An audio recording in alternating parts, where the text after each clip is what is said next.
Bonjour à toutes et à tous et bienvenue dans ma nouvelle vidéo dans laquelle je vais vous parler du corps PA60 du point de vue donc pratique. Donc je vais montrer les différentes fonctions sur l'instrument. Alors ce n'est pas vraiment une nouvelle vidéo puisque j'ai déjà parlé sur le corps PA60 la fois passée, donc en expliquant aussi les différentes fonctions. Mais ici ça sera peut-être plus clair avec l'instrument.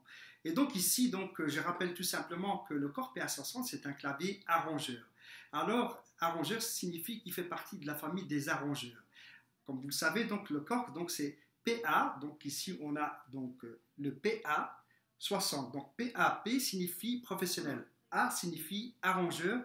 Et 60, c'est le numéro de l'ordre de chez Korg. Donc c'est juste un numéro pour le modèle.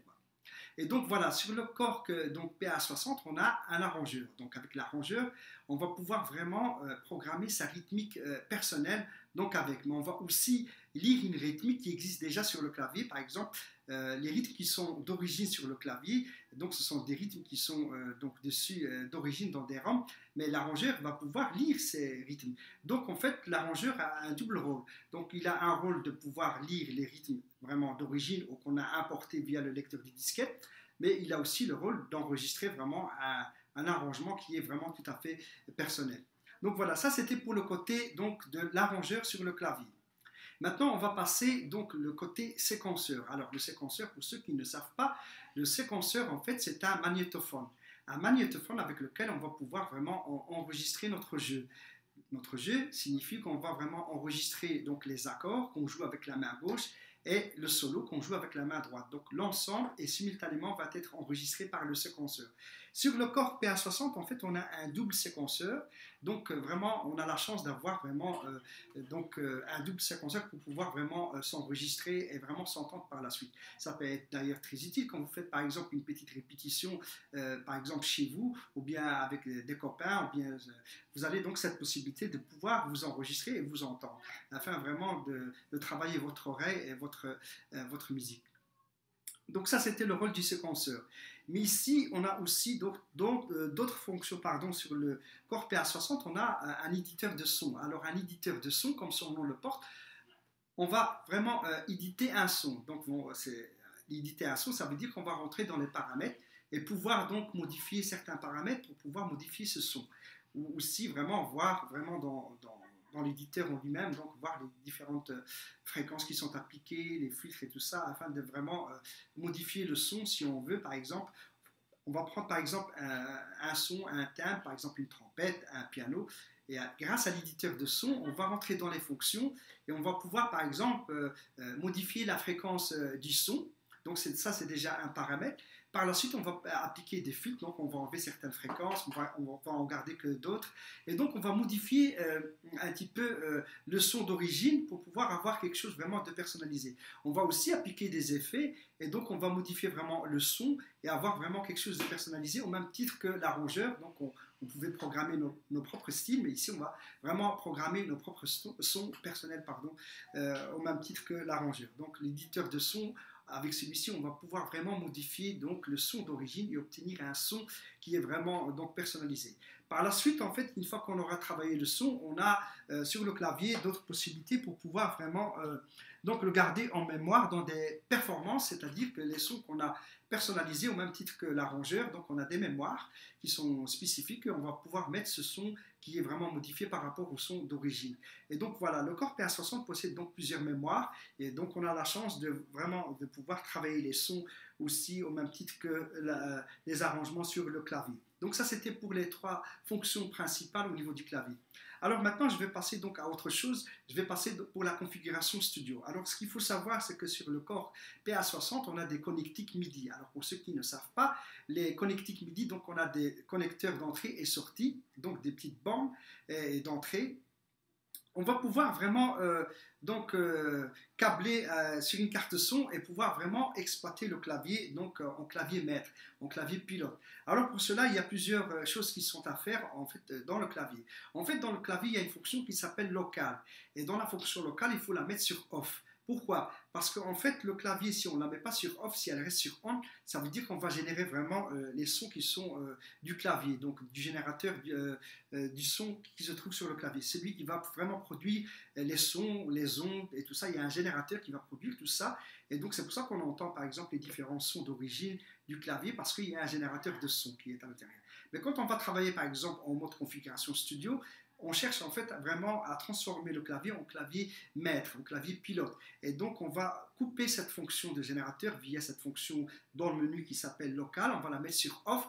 On va pouvoir donc l'exploiter donc vraiment pour piloter les sons. Alors, piloter les sons dans un studio, ça veut dire quoi? Ça veut dire qu'en fait, on va aller chercher des sons dans une banque de sons ou des boucles, qu'on appelle ça des échantillons. Et on va pouvoir les contrôler avec le clavier. C'est-à-dire au moment où, par exemple, que le clavier, donc on va avoir des touches qui sont mutes, mais le son, on va aller le chercher dans une banque de sons, donc dans le studio, et on va pouvoir vraiment l'assigner vraiment par des fonctions MIDI. Donc, et après, par la suite, on va pouvoir le contrôler avec le clavier et pouvoir s'enregistrer dans un logiciel, par exemple, comme du type Cubase ou Ableton ou Studio One, peu importe. Mais donc, la fonction de pilotage du clavier va permettre vraiment d'aller vraiment contrôler des sons, mais on peut aussi contrôler des boucles, des rythmes, et donc pas uniquement que les sons. Et donc, le clavier Corsair 60 permet cette fonction-là, donc qui est en plus et qui est très intéressante pour le musicien. Donc, c'est ce qu'on appelle donc le MIDI. Juste avec un câble MIDI, on va pouvoir donc rentrer dans la carte son. Et après, on va vraiment faire un échange entre l'ordinateur et donc le clavier. Et on va piloter donc les sons, les échantillons, les styles et tout ce qu'on veut dans un logiciel qui est dédié et spécifique donc à cette fonction. Maintenant, pour le côté donc, du clavier, on peut aussi assigner certains potentiomètres. Par exemple, ici, j'ai assignation slider. En fait, ce que ça veut dire qu'on peut mettre, par exemple, sur un potentiomètre, par exemple, on peut assigner le volume spécifique à des pistes, on peut assigner, par exemple, d'autres fonctions, des effets, tout ça. C'est vraiment spécifique à ça. Et donc, voilà, je trouve que le Korg PA60, c'est un clavier qui est vraiment très complet par rapport donc, à sa catégorie. Et donc, voilà, donc on a donc cité l'arrangeur, on a cité les deux séquenceurs, on a cité l'éditeur de son, on a cité les fonctions MIDI. Alors aussi, on a des connecteurs, évidemment, pour pouvoir faire de la scène avec le clavier, parce qu'on ne va pas seulement donc jouer avec à la maison, mais je rappelle que c'est un clavier qui est amplifié, puisqu'on a deux enceintes, vous voyez ici, donc voilà la première, la deuxième elle est en bas, donc le clavier est amplifié. Pourquoi? Parce qu'il y a certains claviers qui ne sont pas amplifiés. Par exemple, si on prend des claviers qui sont vraiment professionnels, comme du type par exemple 4X ou 3X ou 2X, ce sont des claviers qui ne possèdent pas d'enceinte, qu'on est obligé de les mettre dans un amplificateur externe pour pouvoir s'écouter. Ou alors on peut juste mettre en fait des écouteurs pour pouvoir écouter vraiment ce qu'on joue. Mais ici, en fait, sur le Korg PA60, on a cette possibilité de pouvoir aussi mettre un casque. Par exemple, si on veut vraiment faire un travail personnel, qu'on ne veut pas être dérangé, on veut tout simplement vraiment entendre vraiment uniquement que ce qu'on joue, on ne veut pas entendre le bruit en périphérie, et donc on a cette possibilité de mettre aussi un casque dessus. Mais comme c'est un clavier amplifié, donc pour la maison, entre copains, on peut vraiment donc jouer avec sans problème. Maintenant, les connecteurs, comme je viens de vous le dire, donc les connecteurs de sortie, donc qui sont des connecteurs stéréo, on peut, avec des jacks, donc sortir et aller dans un amplificateur externe ou bien dans une scène de sonorisation. Si par exemple on veut faire de la scène et afin de vraiment entendre le son, le gros son de la scène, donc via l'amplificateur, donc on a une sortie qui est dédiée donc stéréo pour cette fonction. On a aussi une entrée donc amplifiée donc sur le clavier, une entrée stéréo. Donc j'ai pris le cas tout à l'heure du PA4X. Par exemple, si je souhaiterais par exemple entendre les sons et la rythmique du Korg PA4X et que je n'ai pas d'amplificateur externe et que je voudrais donc trouver une solution. Et bien sur le Korg PA60, on a justement cet avantage d'avoir cette entrée donc qui est amplifiée pour pouvoir vraiment connecter le Korg, par exemple, le Korg PA4X, peu importe le clavier, mais du moment que c'est un clavier qui n'est non amplifié, on pourrait, grâce à cette entrée, vraiment donc entendre vraiment le son et la rythmique de notre clavier qui n'est pas amplifié sur le Korg PA60, sur les deux enceintes du Korg PA60. Donc voilà encore une possibilité sur le Korg PA60. Donc comme vous voyez, donc c'est un clavier qui est vraiment très complet. Maintenant, on peut aussi assigner des pédales, par exemple pour les pianistes, cette pédale sustain pour maintenir les notes durant le jeu. On a cette possibilité de la mettre sur le Korg PA60, au même titre qu'on peut aussi mettre une pédale volume dessus pour pouvoir vraiment affiner notre jeu donc avec celui-ci.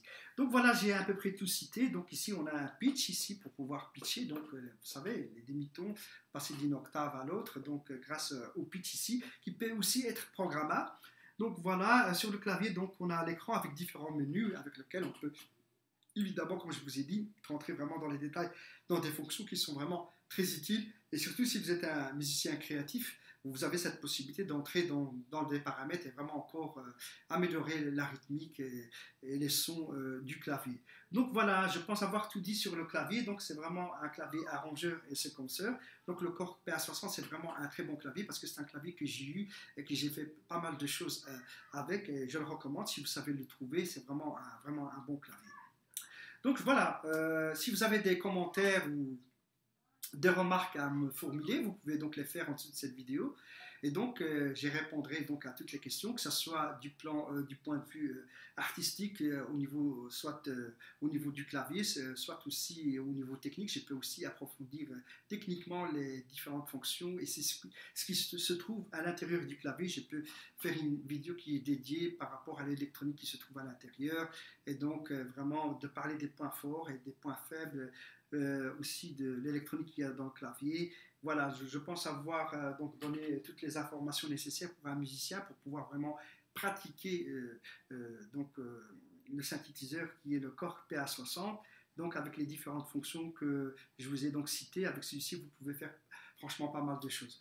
Donc voilà, je vous dis à très bientôt dans une vidéo. Donc voilà, et n'oubliez pas donc vraiment d'écouter d'autres vidéos parce que je vais vraiment approfondir aussi de plus en plus le sujet dès que possible. Et donc voilà, je vous dis à très bientôt dans une nouvelle vidéo.